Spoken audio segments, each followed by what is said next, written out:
apologize for not being able to tell you adequately, and I still can't. I really can't. What I felt, I lay in the sarcophagus, and there aren't words.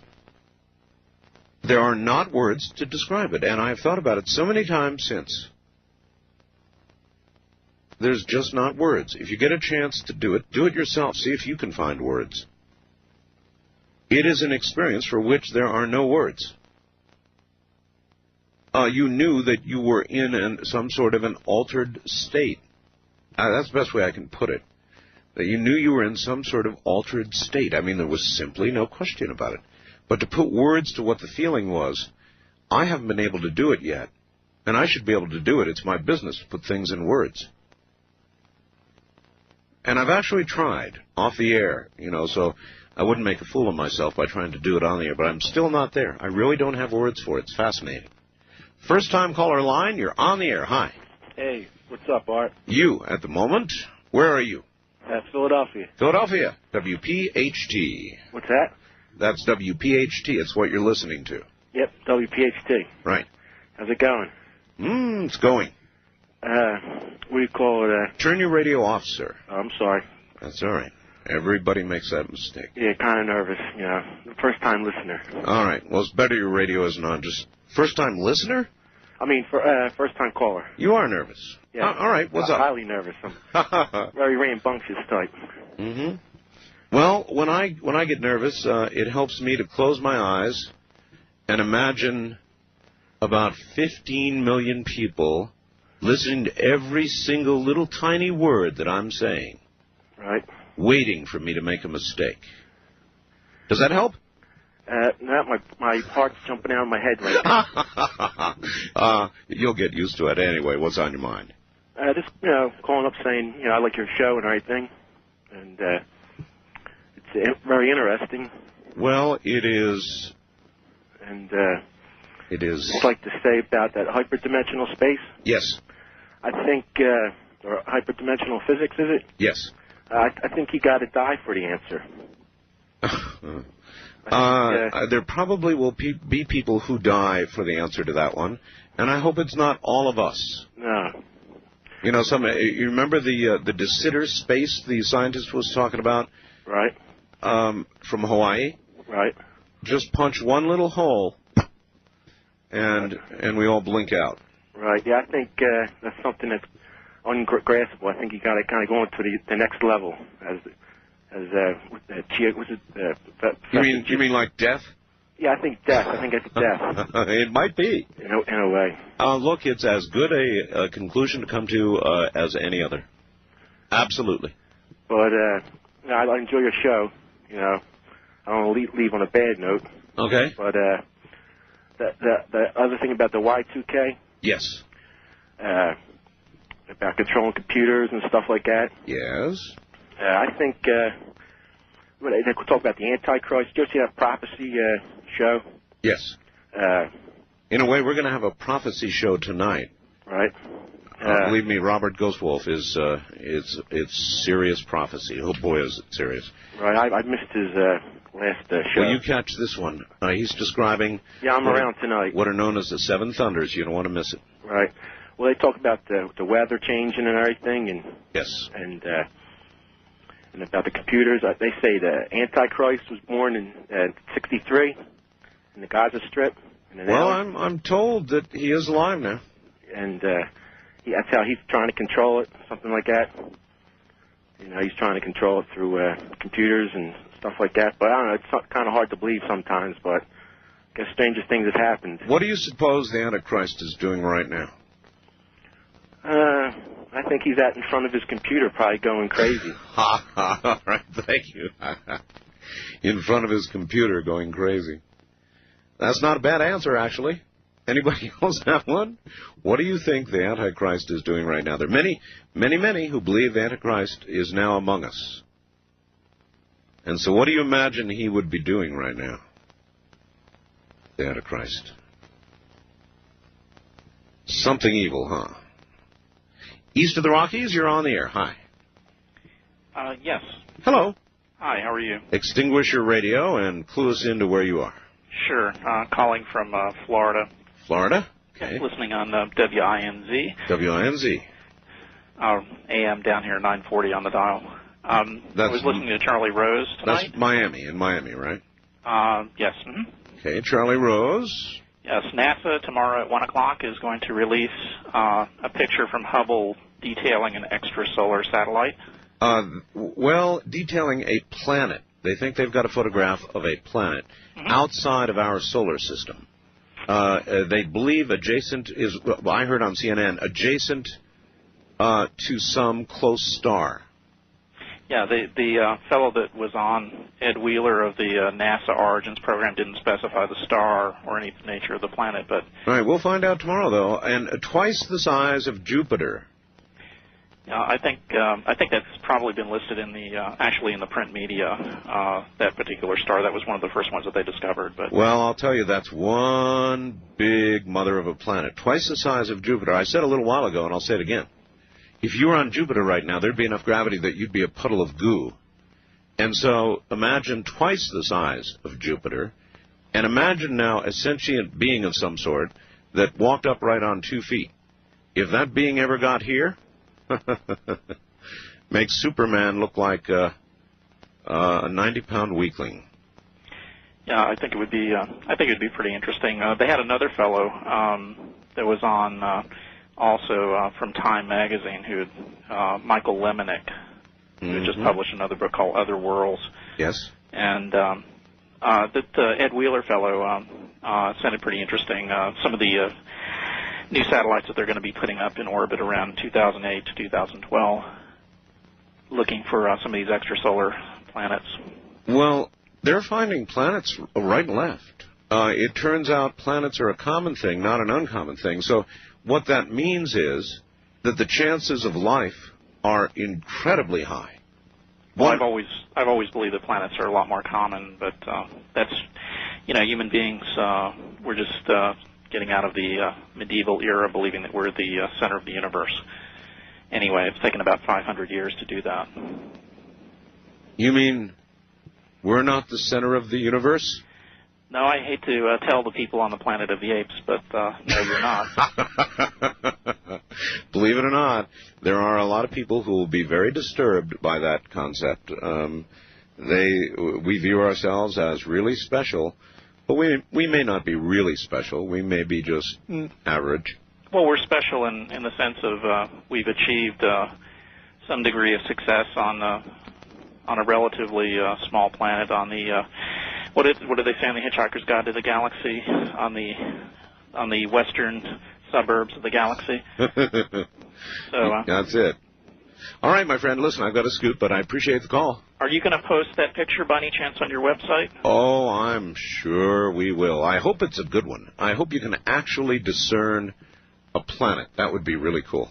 Well, Wheeler was saying that he's worked on Hubble for 20 years now, and originally they would be just happy to get even one little pixel. So I think he's probably got a lot more than one pixel. Well, the tube will tell the story later tomorrow. Thanks. All right. You take care. On the international line, you're on the air. Good morning. Good morning, Arbel. Hi. Where are you? Where are you? I'm calling from Jamaica. Jamaica? Yes. Hey, now that's really cool. Jamaica. Do you know what? I think you're my first caller from Jamaica. Well, this is the most expensive toll-free call I've ever made. I had to go on vacation to do it. Well, how's Jamaica? It's great. I'm sure it is. So you're on vacation? Yes, sir. Poor you. Lucky you. Well, good. I'm glad to have you. What's on your mind other than Jamaica? I was wondering if you've ever interviewed a Dr. Ellen Crystal. No. About the Northeast UFO phenomenon? The Northeast UFO phenomenon? No, I don't think so. But I'd love to. It's well documented in the papers and radio programs up here in the Northeast on the Hudson Valley. Uh-huh. Oh, the Hudson Valley, yes, I know about that.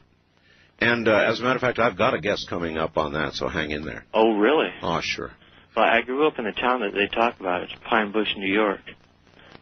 and she wrote a book called Silent Invasion, and it's well documented. Well, hang in there. That is a very well-documented case, and I am going to have a guest, if not her, somebody on Hudson Valley. Listen, is Jamaica full of native girls and drinks with little umbrellas and lots of sun and sand and all that stuff, or what? It sure is. It is? It sure is. Well, that gives us, the rest of us, hope. How long are you going to be there? Till Sunday. I'm here with my wife and my child, so... Well, please say hello to both of them, and again, you now go down in the record books of Coast to Coast AM as the first call from Jamaica. I had to figure out some way of getting through. Well, you have made it, and just under the wire, too, because we're going to the news. All right, thank you very much. Thank you, take care. How about that, the first call from Jamaica? Ham radio operators have a little thing where they try and work all countries, you know. Just before we go to Robert Ghostwolf, a couple of program notes that relate to what you're going to hear tonight. Tomorrow night, Don Zadel, he wrote a book called American Man Killers.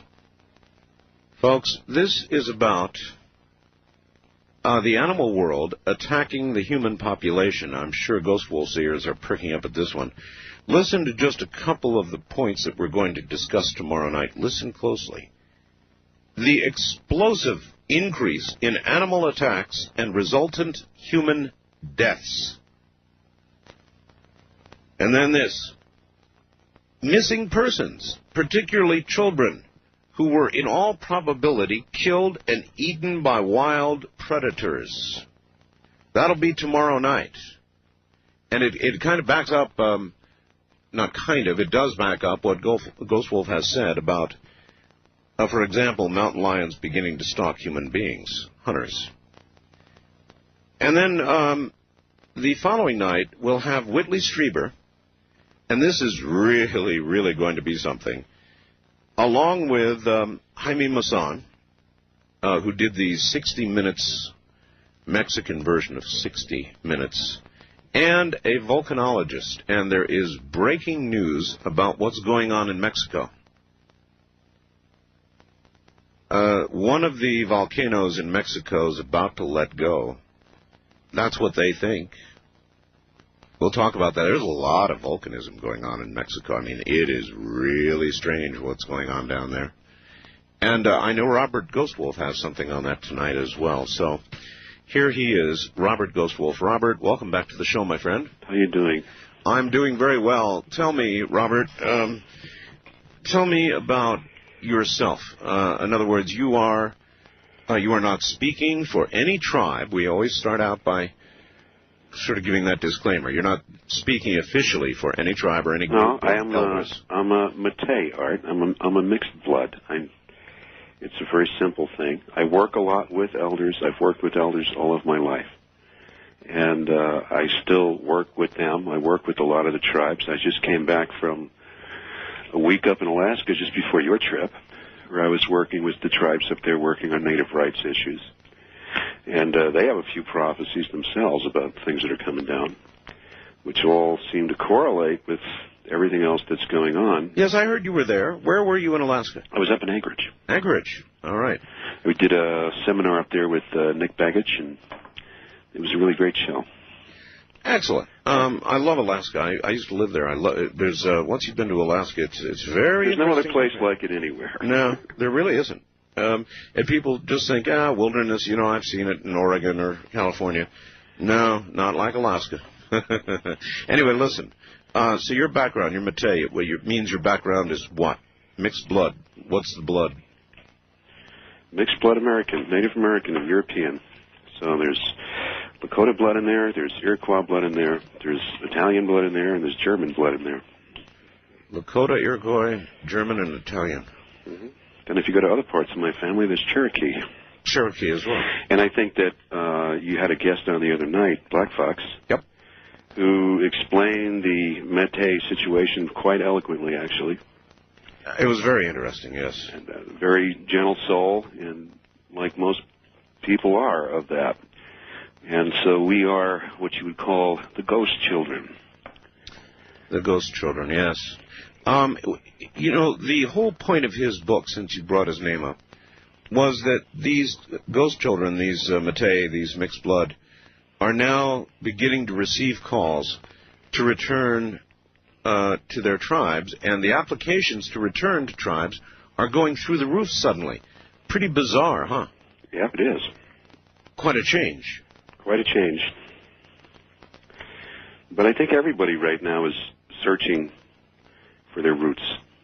I think that, you know, there's been so much that has been revealed in the last 10 years about bloodlines, about not just Native American, all over the world, the bloodlines of the royal families, the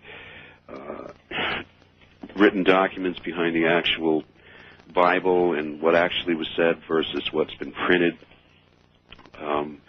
It's a wonderful time for discovering truth. But unfortunately, truth can be discerning to a lot of people. May I ask you a question that I asked him? Go ahead. And I have found this to be universally true because I've booked a lot of guests. You know, it's my business. And what I've noticed is the elders that you speak of and you speak to that I don't, they don't go on the air, Robert. They won't go on the air. They won't go on the air, well, period. If you wanted to do a show, I could get you probably 4 or 5 elders who would be willing to come up on the radio and talk. Really? At this time, because really? they feel, really, because they feel that we are basically dealing with, regarding the changes in the world the way it is, we're dealing with months. Months? Months, not years. We're not talking about the days to come like it's some future experience that's going to come in 100 years and we don't really know when it's going to happen. They feel that we are in the middle of the beginning of what can no longer be altered. So you're telling me that elders who would not come on before because we're so close now would be willing to? People feel that their voices have to be heard.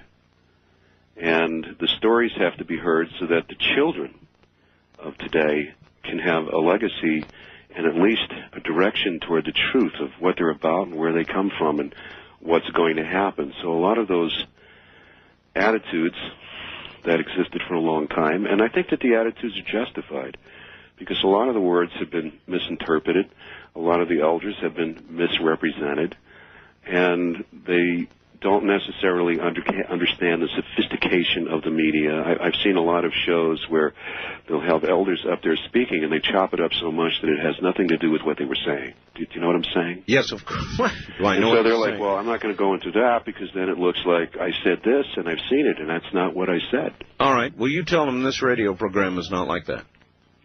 In other words, they will have, A, enough time to say what they want to say, and B, no one's going to edit what they say. Well, next week I'm going to be talking to the Hopi elders. Well, look, do it so then. If you want, I'll get to you and... Here's what I'd like to do, I think. Okay. I'd like, if you can get a or 2 Hopi elders to come on, I'd like to have you on with them. I will talk to them about that this weekend. Let's do it. Okay. All right. Now, that having been said, obviously you've been talking to the elders, and you, first of all, what are the 7 thunders? There are many prophecies. Many prophecies. I mean, I have 2 books out now that are just, you know, they're doing really well. People are getting attention from all over the world. I mean, literally all over the world. I know. And they only scratch the beginning of the prophecies that I went through, that I learned, that were given to me to hold and to express. And we are now at a point where the other prophecies, meaning that which is hidden within the Mayan records, that which is hidden within the Inca, that which has been hidden within the tribes here in North America that have been held back because of, after 500 years of persecution, you learn to keep your mouth shut. Yeah. And there are so many things in the prophecies that relate to our previously fixed agenda on what religion was and where everybody came from and how it happened, that it would only result in great detrimental harm to the people who had the stories. There was also, because of the persecution and the genocide that went on here in this country, and it went on all over the place, but what happened here, there were people who would speak about the prophecies and they would literally have their eyes burned out or their tongues cut out. And we're not talking about 100 years ago. I'm talking 30 years ago. 30 years ago? Yes.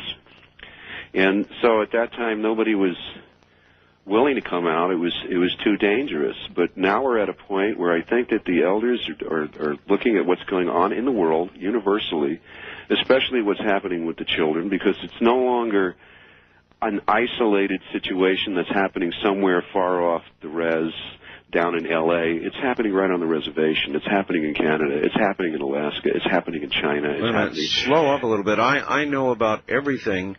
You know, what occurred in Oregon and what's occurred. I've got a list of the school killings recently, and it's a mile long. Now, I didn't know it was going on the reservation. Well, actually, for several years now, I've been working with people up in Canada where the suicide rate of the youth up there between the ages of 15 and 18 has been over 50%. What? That's right, because they just feel a sense of hopelessness. There's like, where do we go? What do we do? I mean, there is nothing. Everything that we have is a lie. So where do we go? That's beyond the pale. Over 50% in some tribes in Canada. Yeah, and I'm not even close to exaggeration. And we're talking about now the situation with many elders. I know there's a tragic thing going on right now up in Alaska where the elders are mortgaging their properties and selling their properties to try to get rights for their own land to operate their own corporations so they can sell their own resources and feed everybody in the tribe. And it's turned into a vicious cycle. We have another really tragic situation going on in San Carlos, Arizona, with the Apache elders down there, where basically you have outside influences and corporate influences coming in and abusing tribal funds, abusing tribal resources. And the thing is, there's a block against a lot of this news getting out. And so they feel that because of situations like that they have reached the point of no return, of hopelessness, and that they are more concerned, though, this is the part that's important, they're more concerned about the human element and the fact that the youth of this world, which is tomorrow's future, yes, is basically giving up. And if they give up, where are we going to go? What are we going to have? It's like the world that we know is coming to a closure in many ways. We're going through so many changes so fast that even if you are sitting in the newsrooms of CBS or CNN or listening to the Art Bell show, it's overwhelming. It's just overwhelming. The sense of malaise and hopelessness is overwhelming. So what they're saying is, why don't we come out and at least let our stories be heard, because everyone keeps coming and knocking at the doors. And I am talking about elders. I am not talking about people. There are people who resent them wanting to do that. There's a definite, real danger to them doing that, both from the outside and from the inside. So it's a very courageous thing. I just came from working with an 80-something-year-old grandmother, I don't remember her age, up in Cordova, Alaska, who's the last grandmother to speak the language of her tribe. And she's trying to put together a cultural center so that the culture of the people at least stays alive. Otherwise, it will pass with her passing. My God, what a terrible responsibility to be the last one to speak the language of your tribe and to be in your 80s. God. Yes, it is. Listen, I want to run something by you that somebody sent me, and I can't get out of my mind. You just spoke about all the problems going on in the schools and with the young people. And somebody faxed last night, why is it not reasonable to consider that the behavior of the whales and the dolphins, seemingly suicidal, inexplicable, beaching themselves, killing themselves, they're mammals, why is it not reasonable to conclude that we are being affected by whatever it is that's affecting them? Are you asking me why it's not conceivable? why it's not reasonable. I think it's totally reasonable. I think it's total reality. Yeah, so do I. We live along with these other beings. Yes, we are mammals. Now, I believe that I've read some scientific reports where they actually say that, for the most part, dolphins are more intelligent than we are. Well, they utilize more of their brain than we do. I've heard that too. And yes, they feel it. And and then we're missing the whole other point of it is that all life is connected. It sounds in the 70s like some metaphorical utopian concept, but it's a total reality. When you turn around and blow up 5 atomic bombs in the belly of the Earth, yep, then the beings on that Earth are going to feel what she's feeling. It's the same way when something happens to someone in your family and you have a premonition that I have to call Uncle Joe. Right. And then you call up Uncle Joe and you find out that Uncle Joe's passing or he might have already passed. Right. We are interconnected with these feelings. And so we have a situation where we keep plundering the Earth, period, regardless of who's to blame. My purpose here is not to point fingers. It's that we have to change the way we're looking at things. If we are going to make it through the next 4 years, we have to change the way we're looking at things. Rather quickly. We better do it last week. All right. Well, I just, it just struck me, and I have no idea what's causing whales to beach themselves. People speculate about lines of magnetics and... well, there were stories of birds committing suicide. I know. There's all kinds of things you can speculate about, lines of magnetic influence, that sort of thing. You can speculate about chemicals. You can speculate about air pollution, whatever you want to speculate about. But whatever it is, and I don't know what it is, it's reasonable to assume that all mammals are affected. Well, here's an interesting... The higher the order, the more the effect. Here's an interesting thought to think along with that. You have several groups of migratory birds that are no longer returning to their nesting grounds all over North America. You also have a situation going up in Alaska and up along the rivers to Canada where the salmon are not returning to spawn. I know. And you also have a situation going on where several indigenous tribes throughout the world have stopped having children. We are going to be talking volcanism on Friday with Whitley Strieber. There's some heavy-duty stuff going on in Mexico, and I just got a fax from Ray, who says, Art, volcanoes? You better check out the Mammoth Lakes area. Wow. You want to talk about movement. There are so many dots there in the last 24 hours that the red dots have begun to turn black.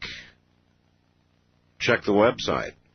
We've got a link to that, by the way, on my website. So if you want to go see what's going on at Mammoth, they put a little dot wherever there's been Earth movement that is magma-related, they believe.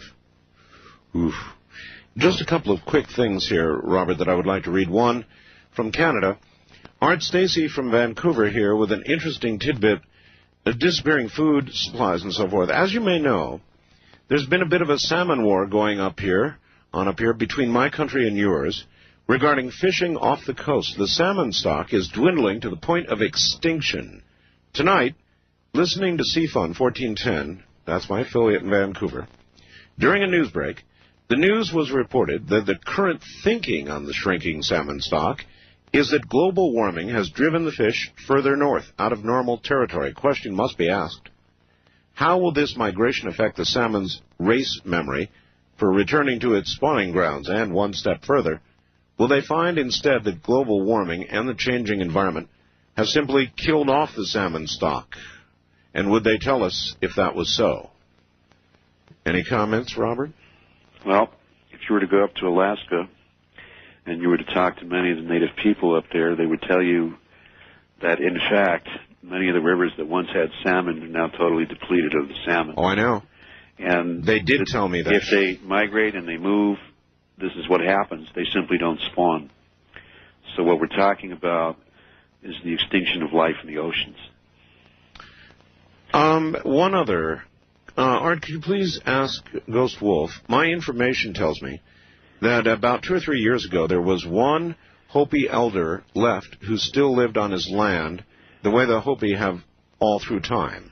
I was told when he dies, there'd be no one left living the life taught by the ancients. Is he still alive? I believe that who they're speaking about is Grandfather Titus. And Titus has passed away. And there was a lot of controversy when Titus left, just prior to his leaving, because in the end, the story goes that what he did was he sang one of the songs that he was not supposed to sing, which would start the earth changes. And he felt that it was time for things to change, because the way the world was going, there wouldn't be a world and there wouldn't be a people. All right, so we're going to begin with the Seven Thunders, but again, I want to be sure that I understand. Well, let me go back to the point of where do they come from. Basically, back in the 80s, I'd say the beginning of the 80s, 82, about then, there was a council, a meeting in the mountains of Taos. Uh-huh. It was basically called the Rainbow Walk. Okay. And it was started by elders from the Algonquin people of the Northeast. Right. And they went around and spoke to the elders of various nations, and where all these different nations got together to bring their prophecies and talk about things that they thought would be occurring, because it was quite evident to them that we were coming into the time of change, that the warnings were starting to come. That makes sense. And from there, I remember sitting there listening to, there were Hopi, there were Lakota, there were Algonquin, there were Cherokee. They were basically comparing notes on prophecy. They were comparing notes. And one of the things that they spoke about was the Seven Thunders. And what has happened over the years is that as I would go around and talk about the Seven Thunders and ask questions about them, I found out that the stories were quite involved and layered, and that there were various prophecies that connected to it. And when I put out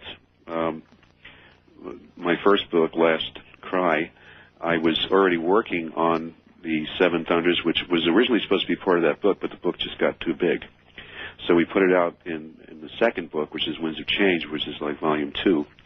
And what the Seven Thunders had to do with were basically, as the thunder would come from the mountains. There would be a rolling thunder across this earth. There would be a warning each time that the eagle put his talons into the earth and shook it, and there would be a great shaking. And that there would be certain warnings. The first 3 thunders would be warnings, that we would have time to turn around and change our attitudes, to change things. But then by the time the 4th thunder came, if it had to come, in other words, between each thunder, you would have time to change. You would have time to realize what was going on. If you didn't change, another thunder would come. But by the time we hit the 4th thunder, which we've already well into the 4th thunder, by the time you hit the 4th thunder, the course of events could no longer be altered. That they would fall down in a certain manner, and that the world would then become a very strange place. That we would see things that we never thought that we could see. We would see beings that we never thought were there. We would start to have communication again with the stars. We would notice dimensional rips, and the earth itself would create a war with valued life. The earth itself would rebel against what was being done to her. There are inescapable parallels to the Bible. Yes. Inescapable. Absolutely. All right. Let's begin with what already has happened. What was past tense, the first thunder? The first 3 thunders, we're starting with the first one, which would be a good place, but the first thunder had to do with the fact that there would be millions of starving children all over the world. They saw millions of starving children and starving people, and that basically the cries of these people would go unanswered. They would be ignored. It would appear that little groups would try to do things, but nothing would ever happen, and that this would start off in a small area, and it would start to spread. And we have seen this, all over the world in what we call in America third world countries. Yes. And now we're seeing it back home. We're seeing it right here. Many people in America, I think, because we're so media blind, we're so drugged out by movies and media and what the pictures are and what's going on, and we live our life letting everybody do everything for us on TV or in the movies rather than do it ourselves, that we tend to forget that the majority of the world does not live by the American perception. So we have thousands of children in Africa going around starving with Rwanda. We have it in China. We have it in Indonesia. We have it in South America. We have it in Europe. We then would move into the second thunder. The first one was the starving people, where no help would be. Well, and with regard to nature, there's something, too, in the first, right? In other words, we'd be pushing nature to the limit. We would start to go against the laws of nature, and that nature would start to rebel. We would start to see the waters become tainted. We would start to see the trees react. We would start to see the disappearance of certain vegetation. All right, well, that's long since occurred. Yes. Then we move into the second thunders. And the second thunder had to do with the coming of the comet. Hale-Bopp? Hale-Bopp. Yeah, I was just with him up there in Anchorage. He's an interesting guy. Mr. Bob. Oh, Mr. Bob. Yeah. I've talked with Alan Hales many times, but never Thomas Bob. He's real interesting. He spent most of his time salmon fishing, but... Well, and he's really trying to set up an incredible program for kids where they can come on and work and learn astronomy through the Internet, and set up some telescopes where anybody can come from a school and go in and find out and learn how to use the telescopes through Internet. It's pretty interesting what he's doing. So then the comet to the Native American was, what's the right word, a warning? A marker? A warning. It was a warning that this was what preluded the coming of the purifier. That we would see, and I'm going to go to the Hopi end of it because they're most articulate on it, that we would see the twins return to the Earth.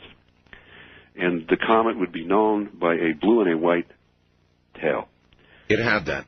And it had that. And that the twins would come, one twin works with the North Pole, one twin works with the South Pole. They're the guardians of the entryway to the inner Earth. And that as they came, they would start to move the Earth. They would start to move the frequencies that cause consciousness to work. That there would be changes within our consciousness, within our perception, and within the Earth itself, because, again, all things are connected in a web. It's like let me go to science. We talked a little bit about this last night. Are you talking about the Schumann resonance frequency, the virtual frequency of the Earth itself? I'm talking about the frequency of the Earth, but that was a very interesting point that was brought up last night. I am not talking about the Schumann theory. Okay. The Schumann theory, to me, is the Schumann theory. It's an interesting theory, and it's based upon one perception of finding out what's going on with frequency based from moving radio waves. Yeah, one way of measuring something. It's one way of measuring something. Right. But if one was to really want to go into understanding Earth frequency, I would suggest that they read the books on the Mayan prophecies by Jose Aguirre, and they would get into understanding the work of Nikola Tesla. Right. Because he actually worked with the frequencies. He understood the frequencies. He made it work. He turned around and produced electricity from the ground, understanding how it worked. That's right. And many of the principles of the physics that's used in HAARP today are programs that were initiated by Tesla. And we find that the Earth frequency is actually somewhere around 10 to 12,000 hertz. Okay? When Tesla worked with energy, he worked above 400 hertz, so it would not have harm to human beings and to other living beings on the planet. Yes. He tried to explain this as a warning when they were doing the Philadelphia experiment, saying you can't do this with a 60 hertz power generator. You're going to create too low a frequency. You're going to have grotesque things occur. They did. And they did. So no, I'm not talking about that. The Schumann theory. You're talking about... If we go to the Mayan factor, excuse me, that's the name of a book. The Mayans talk about that the Earth frequency is 8. They keep referring to it being 8. 8. Okay, whatever that means. And that we will speed up. That frequency will intensify. And I think that we have a lot of signs today of things speeding up. No kidding. I mean, life speeding up, with like where you were saying earlier on the show, there's not enough time in a day to do what we have to do. How did Grandpa do it? We don't know. So we're talking about Earth frequencies changing. And we're talking about electromagnetic pole shifting. If we talk North and South Pole, And we talk about the twins coming back and playing with the pole. Well, we definitely have a flux going on with the electromagnetic fields. We do. Back and forth, and it's a continuous thing. It's constantly changing. They've constantly got to revamp their equipment on airplanes, on shuttles, on satellites to keep everything in a balance. Again, we were talking about that last night. Scientifically, though, that a lot of what are regarded as constants by science are not constants at all, are now being found not to be constants at all because they're changing.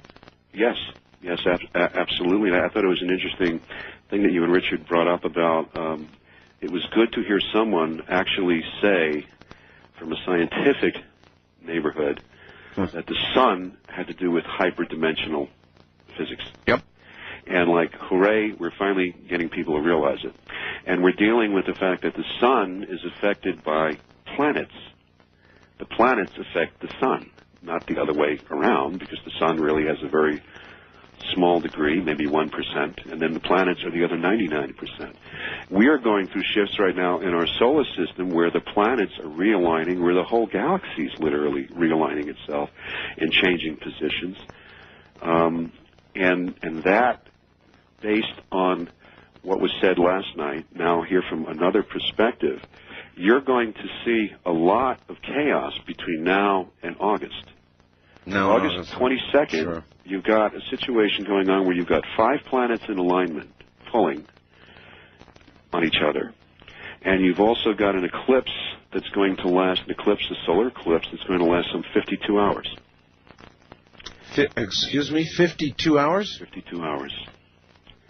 That's a guesstimate, so if it lasts 53, then I was wrong. But it's going to last a lot longer than 2 days.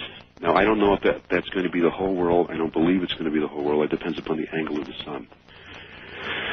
We go into the third thunder, and the third thunder talks about what had come from the comet that's known as the green mist. Now, I struggled with that one for a while, but I think I have an answer for what the green mist was. And the green mist has got to do with fungus. Fungus that's on the plants, fungus that's in the wheat, fungus that is causing, and it talks about there's a result of this, there would be 3 devils, 3 demons. 2 of the demons could possibly be controlled, but the third one could not be controlled. And they would cause disease and havoc amongst all life forms, because all things need water. When we would reach a point where the animals would start to begin to be born with mutations. And we know well now that we've seen the frogs with 5 legs, the fish with 2 heads. Oh, sure. The snakes, the rabbits with 4 ears. I mean, these things now are like all over anybody's newspaper that they can go in. Even up in Spokane, they had it in the newspaper. That's right. And they said that when that happens, it would be roughly a year to 2 years before we would start to see that in human beings.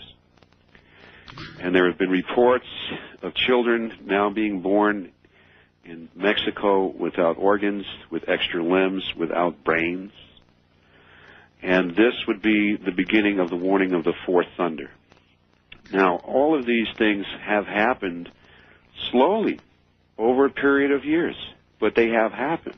No, it's right. We just keep getting the stories, and we sort of, on a daily basis, like a slow-cooking frog, we digest them. Now we sit and we're dealing with these little demons, which was a very good word for them, and we're talking about the fungus. Now, why did I say fungus?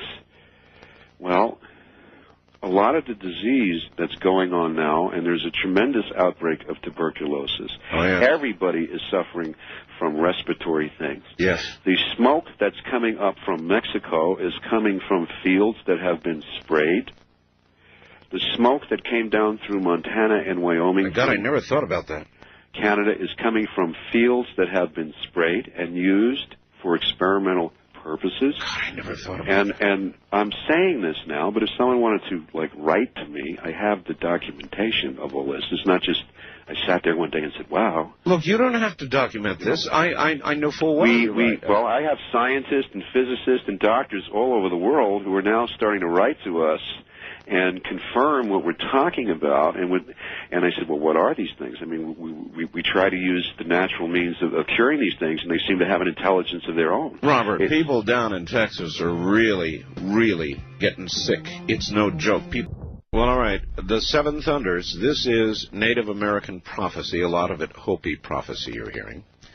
And we have already gone through the first three thunders. And the first three thunders really have already occurred. For example, number one, testing nature to the limits. We've done that. Definitely have done that, haven't we? Second thunder, and I'm giving, these are very short. There was much more to them. The ocean beginning to die, with marine life escaping to land. Sound familiar? The third thunder, the crossbreeding of animals will begin. Tampering with DNA will begin. Cloning soulless people for slavery. Flesh-eating viruses, no perceivable cure. In the third thunder, we are now in the fourth thunder, and Robert tells me that with the fourth thunder, in essence, I use the phrase, the point of no return. In other words, by the time you're actually in the fourth thunder, it is going to go forward inevitably, Robert? What is going to occur cannot be reversed. It can only be softened. We can change the outcome. The degree of it. The degree of it, if we catch hold of what the fourth thunder is all about. And it comes back, well, we're not quite through with the third thunder yet. All right. Because it has to do with the fact that everything on this earth, everything that's doing with living life, organic life, trees, birds, fish, people, flowers, it's all connected to water. And the water and the cycles of the water that move up to the clouds, that come down to the mountains, all the ecosystem is all connected like a fine net. Like the little cells inside your hard drive, and if those on a computer, and if those cells are not communicating properly, what you have is a distortion. So what you have now is going back to the third thunder, and it's not all the earth doing to us, it's more or less what we're doing to the earth and how the earth is reacting. We're coming now to the fact that we have been using since World War II zillions and zillions of tons and gallons of petrochemicals that we convert to fertilizer, that we create to bug sprays. This goes into the soils, and we're seeing the soils becoming devastated and lifeless. They can't support life. Then they come out with something else that's a chemical distortion to try to supercharge the soil with life to create plants that we now eat, that we're now eating the chemicals. The animals are now eating the chemicals, and we're eating food. The animals are eating food that no longer has the minerals, that no longer has the resources that it has to sustain life in a balanced way. We're also seeing, as a result of this, as it goes through the water cycle, we're seeing the atmosphere itself start to become diseased. And the atmosphere of the earth is very close in the way that I've been taught to look at it. It is very similar to the skin on the body. It is the largest organ that we have. So the atmosphere, even though we see through it, we think, is basically the largest organ on the earth. And this atmosphere becomes ill. We start to see holes in the sky. Well, what are holes in the ozone? Are they not holes in the sky? They are. And this then lets these detrimental radiations and whatnot come down and mingle with life forms here, causing them to further distort in their duplication. Then we even have holes in the ionosphere that we are plugging in the ionosphere that the scientists say, don't worry, we can close them up. Well, I think I read some stuff by Edgar Casey a long time ago where they did that on Atlantis, and they said the same thing. You are tampering with the natural order of things, not understanding what the natural order is. You also said something before the news that I want to be sure this audience gets regarding the fires in Mexico and the smoke here in the U.S. Those fires are carrying particulate material from fields that have been really sprayed. Really sprayed. And we're dealing with things that have been sprayed with chemicals that are recycled from biological warfare, in essence. We're dealing with experiments with plant RNA and human DNA, where they actually, in the fields of wheat up in Canada, tried to see how they could cross these two species. So you're creating now... Do you mean by that, what do you mean? Human... Well, what I mean is that plant life basically reproduces itself, and the cells are composed of RNA. Right. When you're dealing in the human body or the animal body, you're dealing with DNA. And they tried to combine all And they tried to cross-breed the two factors. Great. They tried to do this with plant life. They're doing this with plant life all over the place. And where they have experimented with the fields, like in the valleys of California, like in the valleys of Arizona, up in Canada, the wheat that grew as a result could not be used to make bread, because basically it was infected with a fungus and it wouldn't rise. Wow. So what they did was, and here's where it gets a little diabolical, what they did was they sold it to pasta companies, because you don't have to make pasta rise. That's right. The other thing that they did was they gave it to third world countries, including Native Americans, as surplus food. And now all these people are eating this food with the fungus in them, and they're all developing liver ailments, they're all developing respiratory illness, they're all developing Alzheimer. And so it was like, well, what are they doing? The same thing in another theater is happening to the fields in Mexico. They spray the weeds so that people don't collect organic herbs.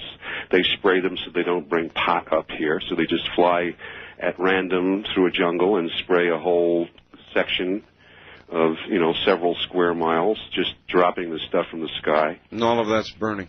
All of this is burning. Now, what is it? What is it is something that you're going to start hearing a lot about now. They're called prions.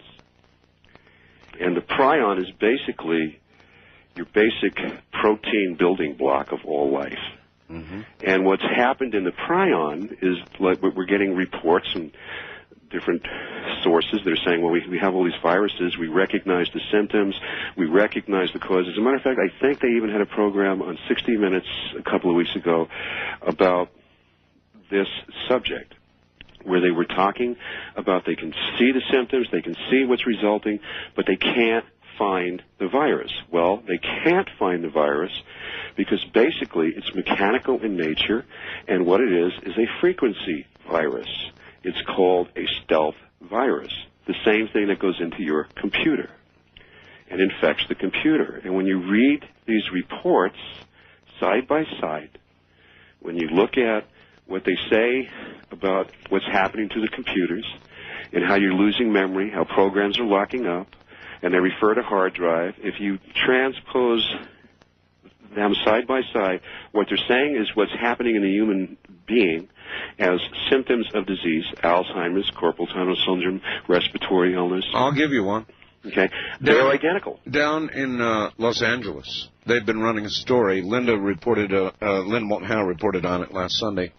There is now something called, for lack of a better name, the X-Files disease, whatever that is. Now, that means they have no idea what it is, some kind of virus apparently, where people one day are feeling fine, then the next day they're not feeling so well, they begin to notice symptoms that are typical of the flu, and within 24 hours, they're dead.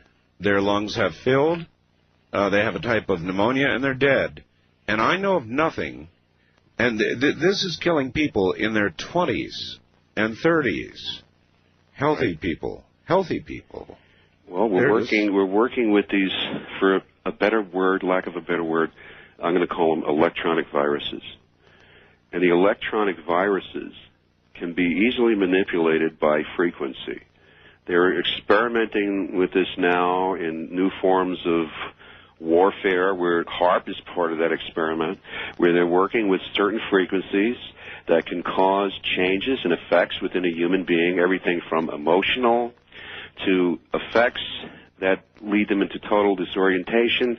They come down with strange flu-like symptoms that seem to come up out of nowhere. That's it. The other thing that a lot of people are suffering from today is something called chronic fatigue, where all of a sudden you're walking along, you feel fine, and then you feel like your legs are going to go out from under you. You feel like you're going to pass out, and you just have to lie down. You're wondering what the heck this is. Right.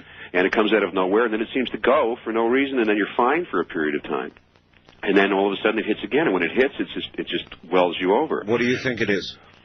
It's absolutely these stealth viruses. It's absolutely electronic created viruses that are responding to frequencies and experimentation. See, the thing is, we can't look at everything like nature is killing us, everything that's alive is bad, and the gods are punishing us. What we're experiencing now, and this is the important point, I think, that the elders are trying to get across right now and allowing me to talk about, is that what we're seeing is what we're doing ourselves. Because we are not getting the information. People are not finding out about these things. They have people all over the place working on cures for this, but people are as afraid, Art, to come out and talk about what they're discovering as Bob Dean's reluctant to come out and produce the evidence that he has. Because you'll have the men in black pull up to your door, your clinic will be shut down, your practice will be shut down, and you won't be able to work. So this is all part of the Fourth Thunder. Another thing that's part of the Fourth Thunder, the devil winds, you call them, huh? The beginning of the Fourth Thunder, we would start to see the devil winds. And the devil winds would be these strange windstorms that would come up out of nowhere and blow beyond 200 miles an hour. Eventually, they would start to pick up. We would see El Nino come, and El Nino not only having the effects of the ocean, where the ocean itself would heat up sometimes 15 and 20 degrees higher than it should be. We would see strange abnormalities going on because of El Nino, where, like on South America, they're experiencing tides that are up to 15 feet higher than they should be. We're seeing entire portions of the coastline of Peru and Colombia washing into the ocean. On the other side of the earth, we're seeing the other extreme of it. We're seeing drought, fires in Australia and in Indonesia. We're seeing very low tides. It's all part of El Nino. We're seeing something really weird that was on last night's program. I got a fax from a person in Oklahoma who said they had a whole line of tornadoes, and that's not unusual for Oklahoma, of course, but what was weird was these tornadoes were actually going in the opposite direction, and that was confirmed by all. It was a big buzz on the radio, talk radio there, and television, that they actually had photographs of the rotation of tornadoes the wrong way. That's almost impossible, but they've got the film. I'd like to get a copy of that. Yeah.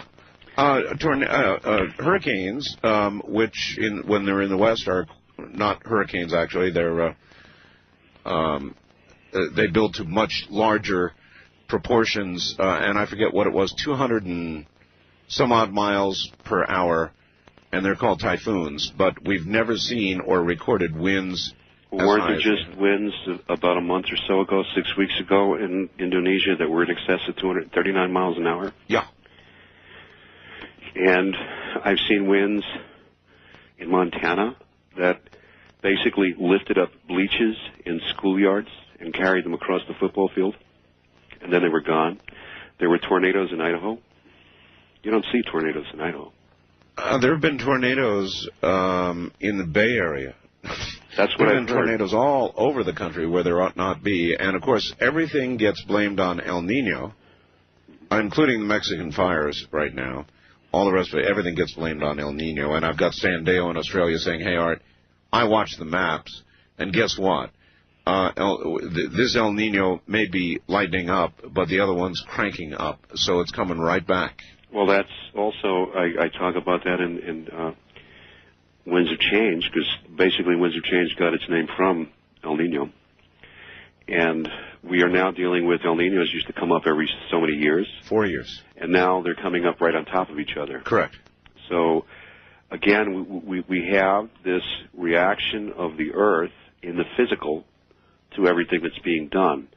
The result of what we're seeing in the emotional stress, we're seeing in the mental fatigue, yep. And we're seeing in basically what we could call now, because the world is a global society, we're seeing the decline of a global situation, a global civilization is imploding. And the result is the violence we see on the streets, the violence we see in our homes, the sense of hopelessness that's going on with people going out and working 2 jobs, not having time to be with their families, and they still can't get out of debt. We're dealing basically with the collapse. This goes back now to the Mayan prophecies, where in this time we would see the collapse of all structures, meaning religious structures, science structures, social structures, and financial structures. Mm-hmm. And this is exactly what we are in the middle of now. The result being from the cause, which is the fourth thunder, is that which made up the consciousness of man that held the world together would begin to implode. When that starts to implode, when you start to lose your spirituality, when you start to lose your connection to the earth, when you start to lose your connection to who you are and how you walk this life, how you walk this path, when you lose that, you implode. All right, here's a pretty good question, layman's question. If you look from the first to wherever it is we are now in the fourth thunder. We're actually in the fifth.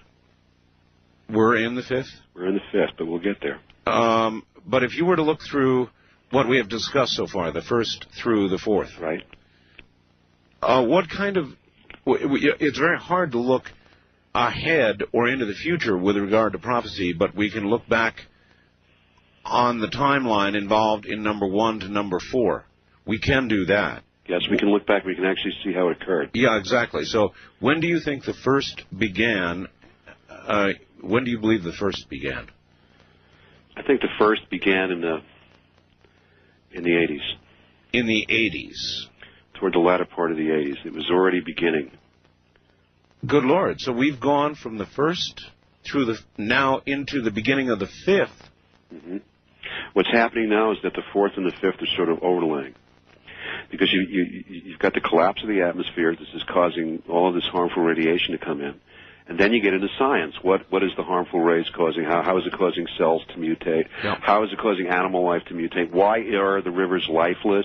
Why do I go to the woods now, and 10 years ago I would find 37 herbs? I go now, if I find 2 growing, I'm lucky. Why is this occurring? Why are life forms disappearing from this earth? Why are there, again, new life forms appearing on the earth? Now, whether Chupacabra is real or whether Chupacabra is a story, we can go back and forth on that. Sure. But the one thing that we know that science has already said is that there's new microbes being developed in the oceans. There's new life forms being developed. They're finding new forms of vegetation. That is They're true. finding new forms of insect life. So this is now being documented from that level and that perception that new life forms are appearing. So the prophecies are holding true. And the wonderful thing about now, the wonderful thing about looking at this is we are being given an opportunity to do a life review right here. We don't have to wait till we go to the next world. All right. Hold it right there. We're at the bottom of the hour. All right, back to Robert Ghostwolf and the Seven Thunders. And these, again, were kind of I guess, a consensus of many elders that met when and where again, Robert? This is in the Taos Mountains of New Mexico, back in the early 80s. Back in the early 80s. So this was actually they then made these, came up with these combined prophecies as the first thunder was just about to occur. They realized that the clock was ticking very fast. And so they came out with the information amongst themselves. Back then, it's taken this long to put them all together and get them into written form. And if I may interject for a moment, because I am getting a strain on my website already, and we don't want to repeat ourselves and blow out the website. Maybe I could give a phone number so people who want to get more of this information or get the books can get it. You sure can. They can get the books about what we're talking about, which go into everything we're discussing with a lot more detail. Okay, I wanted to read this to you. This comes from Ken. It's an email. It says, Art, thought you might like some feedback on the Wolf Lodge materials. Yesterday I received the book, manuscript, tape, and photos that I'd ordered from Robert Ghostwolf immediately following his last appearance on Coast. The 2 volumes are beautiful. They're first class. Also, I was impressed with the fact that the photos were real glossy prints, not the photocopies I'd expected. Robert is one of my favorite guests. He goes on, I appreciate your having him on, blah, blah, blah, blah. Anyway, there you have it. People love them, and it really is extremely high-quality stuff that you put out. So thank you. Thought I'd read that. Anyway, listen, let us now continue. We're in between the fourth and beginning the fifth. Well, what happens now in the fourth is we begin to see the breakdown of the cosmology of the planet that literally holds the consciousness together. But we also start to see, as this starts to break down, we start to see the discovery of many things that have been kept hidden until this time, if we want to use that terminology, such as ancient cities start to appear. We start to find out about the secrets of the pyramid and the Sphinx. We start to find ancient texts that have been buried for hundreds of years. We start to find, and that goes for all sides. We are seeing that with the Mayan, we're seeing that with the Egyptian, and we're also seeing that in the Judeo-Christian faiths. We're seeing that there's an incredible book out, Bloodline of the Holy Grail by Sir Lawrence Gardner, who is head of the Celtic Church over in Ireland, and he has put out from actual documents. He's not writing a story, he's simply recording his events of the bloodlines and the events that happened that were basically removed from the Bibles that we're reading today. The Bible itself is an incredible work if you can find one that's whole. And all of these things are coming up to the surface now. The Sphinx that I discovered. Yeah, so far, everything you've said regarding the fifth thunder, it's already happening. It's already happening. Now as we go into the fifth thunder itself, this is where we are now working with, again, the cosmology of the Earth is collapsing. The consciousness... Okay, I want to stop you there. You said consciousness is beginning to collapse. How does that manifest itself? I mean, what are we looking for? We lived for so long under pretexts of what reality was. We lived for how many hundreds, perhaps thousands of years, listening to what was dictated to us as this is the nature of reality, this is as far as you can go, there is nothing more beyond this, everything is external, everything is outside of you, so on and so forth. This is the way it happened, there is no other way it happened. In my books, I go quite extensively into the fact of the prophets who were here on this side of the earth, the pale prophet, who many people relate to as the Christ, the Nazarene, who actually walked with the people here. There are written documents to this effect that are all throughout this land. It's written on the rocks in Celtic writing, as a matter of fact. And when we did the show on the Sphinx and some of the petroglyphs that I found, we have deciphered many of those petroglyphs and the Celtic writing that was in the petroglyphs that literally give dates of things that occurred back then that they expect to occur now. They talk about an anomaly that happened with the sun, that the sun swelled up. These are the words used in the Celtic text. And the sun swelled up, and it gave birth to a fire that scorched the earth. Now, if we go back, say, 1,000 years ago, we will find that many of these ancient sites seem to be scorched, like either they were hit with a laser beam or some intense heat. And I would be really interested to go back to some of the ancient writings that Sir Lawrence Gardner has access to, because he's a knight. He can go into places that you and I can't go, and look at these documents and see what they wrote about what happened in that time period. Based on the Native American writings, what happened in that time period is there was what we would today call a solar flare that engulfed many parts of the earth. Let me also back up to the cities. Let me tell you something. Boris Said, Graham Hancock, they just got back from Okinawa, where Boris is telling me there's no question. 100 feet underwater, there is what's left of a city that, they're afraid to date it, but they think it goes back tens of thousands of years. Square granite slabs. Oh, yeah. Staircases. I mean, they're finding all kinds of things. It's incredible. Well, that's part of the incredible part about what's going on. It's like, we have to look at what's not so nice in order to appreciate what is so nice. Well, or we have to look at the past and know the future. If you look at the past, in other words, there may well have been a civilization that came and went. Maybe a few. Maybe a few. That's right. Maybe they didn't all come from here. Maybe there's ruins under ruins. Well, they're going to find that out in Mexico pretty soon. Yeah, I think so. That's a strange situation down there, Art, because you've got two volcanoes on top of each other. And the top one, which is the one that's getting ready to burp now, basically will cause the bottom one.